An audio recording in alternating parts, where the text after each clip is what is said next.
Doctor साहब एक बार फिर से बहुत बहुत स्वागत है आपका ग्लोबी न्यूज़ में। सबसे पहले डॉक्टर साहब आप बताइए कहाँ हैं और कैसे हैं आप? मैं बढ़िया हूँ। इस वक्त मैं यहाँ वियतनाम का एक खूबसूरत शहर आप देख रहे हैं यहाँ पे हूँ। जी। और ये डानांग कहते हैं इसको। और अगर जहाँ तक देखेंगे यहाँ ये द सिटी ऑफ रिवर बोला जाता है इसको, और रिवर एंड फ्लावर्स। हालांकि यहाँ पे टेम्परेचर इस वक्त 50 डिग्री सेल्सियस है। हमारे हॉट वाटर इमर्शन में तो 40 डिग्री होता है, ये 50 डिग्री है। यहाँ पे एसी भी कुछ काम नहीं कर रहा, बाकी सब सही है। 3 शहरों में मेरे यहाँ पे ट्रेनिंग प्रोग्राम है। प्रिवेंटिव हेल्थ पे हनोई जो कल हो गया, डानांग जो आज है अभी, और कल हो चिन मिन में है। तो दैट्स हाउ इट इज। जी डॉक्टर साहब, आजकल सोशल मीडिया पर आपका एक कोर्स के बारे में काफ़ी चर्चा हो रही है, उसका नाम है हेल्प। तो इस कोर्स के बारे में डॉक्टर साहब बताइए, ये क्या है और कैसे लोगों की हेल्प कर सकता है? एक कोर्स का नाम है help H H handling emergencies, life support and pain. इसका फुल फॉर्म यही है। मतलब जब भी कोई इमरजेंसी आ जाए, मान लो आपकी आंखों के सामने कोई फेंट हो जाए, किसी को मिर्गी का दौरा पड़ जाए, किसी को हार्ट अटैक आ जाए, किसी को चोट लग जाए, किसी की हड्डी टूट टूट जाए, तो इस तरह के करीब 50 तरह के मेडिकल इमरजेंसी हैं जो कभी भी किसी को किसी भी वक्त हो सकता है। यदि किसी का सिर फूट जाए मान लो, ये तो ऐसे में एज ए फर्स्ट रिस्पॉन्डर, जैसे आपके आंखों के सामने हुआ तो आपको क्या करना है और कैसे, step by step, step 1, step 2, step 3, step 4। मतलब ये कि ये ऐसे तो सोशल सेटिंग में, सड़क के बीच में, रास्ते में, सिनेमा हॉल में, कहीं भी हो सकता है। और वहाँ पे जो उपलब्ध चीजें वो भी बड़े मिनिमाइज होता है। थोड़ा बहुत पानी मिल जाएगा, कपड़ा मिल जाएगा और आप खुद होंगे।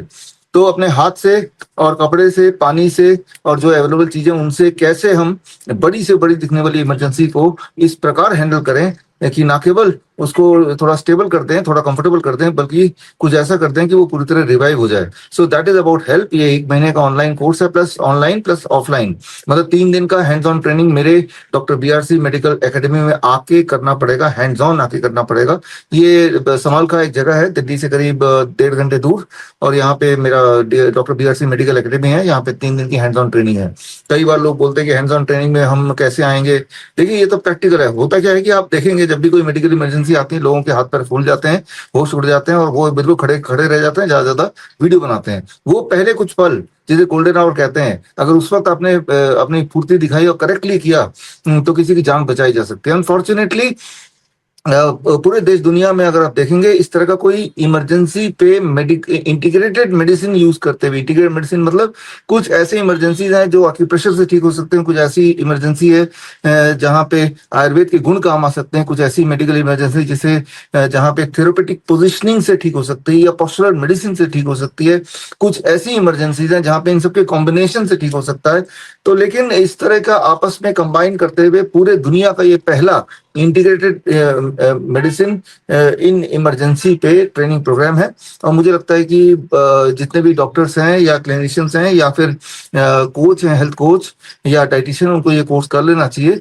क्योंकि जब भी कोई इमरजेंसी आएगी और अगर आप हेल्थ के फील्ड में हैं, सबसे पहले लोग आपकी तरफ देखेंगे उम्मीद से, राइट। तो ये हमारा कोर्स है जो अभी शुरू होने वाला है 10 जुलाई से। So that is about the course.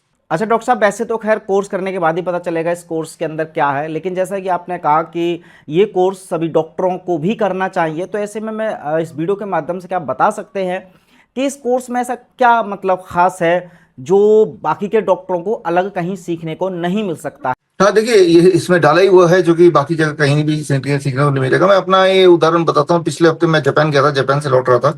वहां पर मैं एक प्रमोशनल इवेंट में मुझे इनवाइट किया गया था। तो जब लौट रहा था कैथल पैसिफिक फ्लाइट से, तो तब पीछे के पीछे सीट में एक इंसान को अचानक दौरा पड़ गया, फिट्स पड़ गया एक्चुअली, राइट। तो मुंह से तो झाग वगैरह निकल रहा था और फिट्स पड़ गया। एक पर्टिकुलर तरह की आवाज होती है। और वहां पे 250-300 लोग थे हवाई जहाज में, और सारे पढ़े लिखे थे। जाहिर सी बात है, हवाई जहाज में पढ़े लिखे लोग जाते हैं, मान सकते हैं। और वहां पे जो भी फ्लाइट अटेंडेंट होते हैं, आपको ये पता होना चाहिए कि उनको एक बेसिक ट्रेनिंग दी जाती है फर्स्ट एड का और इमरजेंसी हैंडलिंग का। और वहां पे बाई चांस उस फ्लाइट में डॉक्टर भी थी। तो मुझे उम्मीद थी कि भाई सारा कुछ they know and they will be able to handle the things. लेकिन मैं तो देखा कि उनका बिहेवियर जिस प्रकार का था तो वो भी उतने ही शौक में थे जितने कि बाकी यात्री शौक में थे। जबकि ये सिंपल सी बात है, हम बात ही कर रहे हैं तो ये समझने की जरूरत है, जब भी किसी को फिट्स पड़ता है रेगुलर बेसिस पे तो वो कुछ सेकंड पड़ेगा, वो भयानक लगेगा, उसके बाद वो अपने आप नॉर्मलाइज हो जाएगा। तो यहाँ पे पेशेंस की जरूरत होती है कि भाई आराम से थोड़ा सा वेट करो, देखो, उसको ऑब्जर्व करो, वो अपने आप ही नॉर्मल होता चला जाएगा।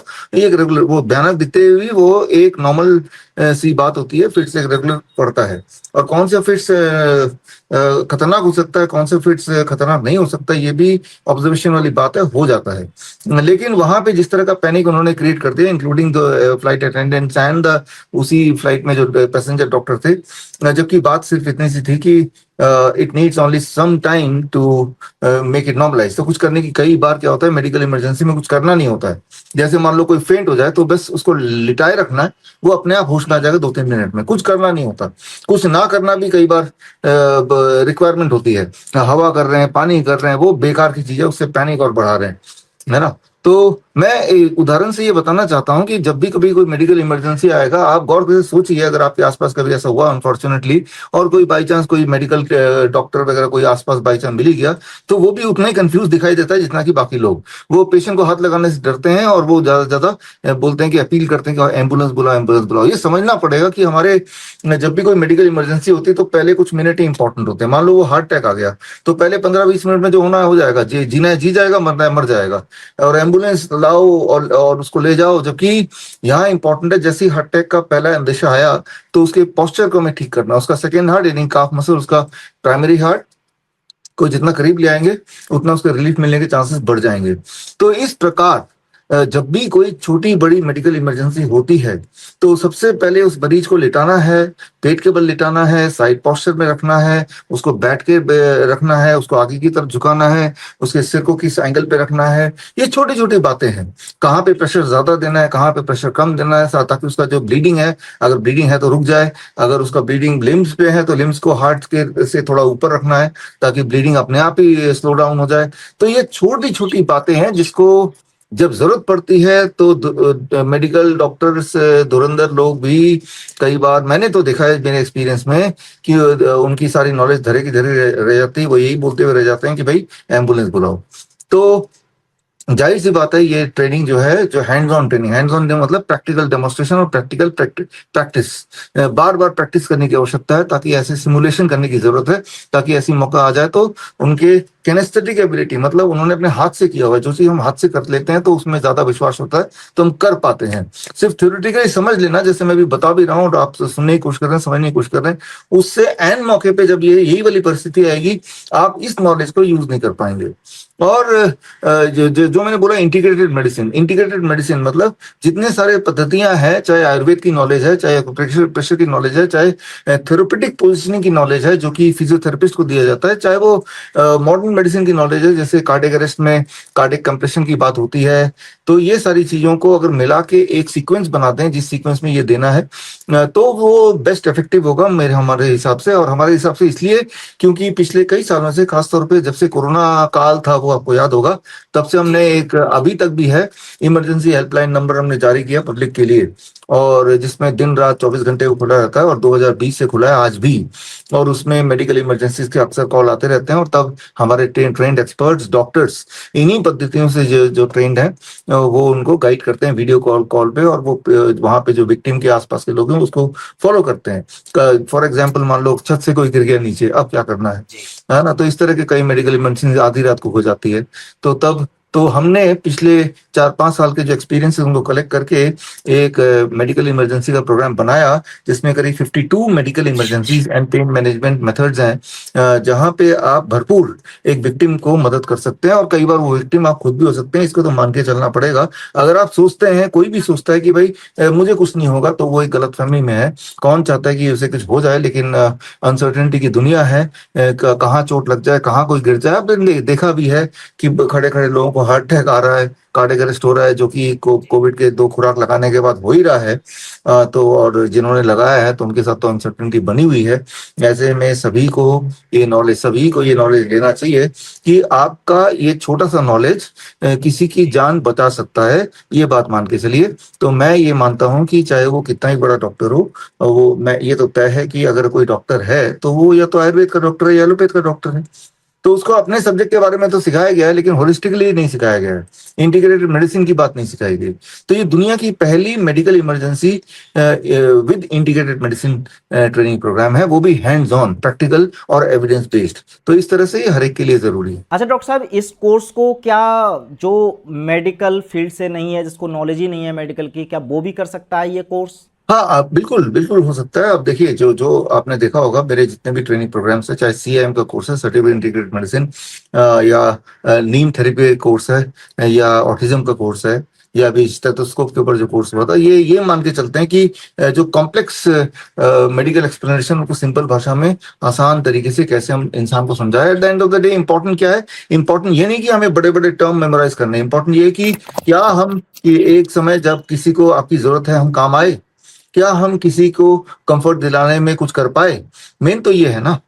तो बड़े बड़े शब्दों को मेमोराइज करके बड़े बड़े लफ्जों में डेफिनेशन में हम गुम हो जाएं तो उसकी जरूरत नहीं है। और आसान भाषा में प्रैक्टिकल तरीके से, अगर ये जो मेरा हमारा जो वार्तालाप है, अगर जिसको ये वार्तालाप समझ आ जाएगा, समझ लीजिए उसको वो ट्रेनिंग प्रोग्राम भी समझ आ जाएगा। जी डॉक्टर साहब।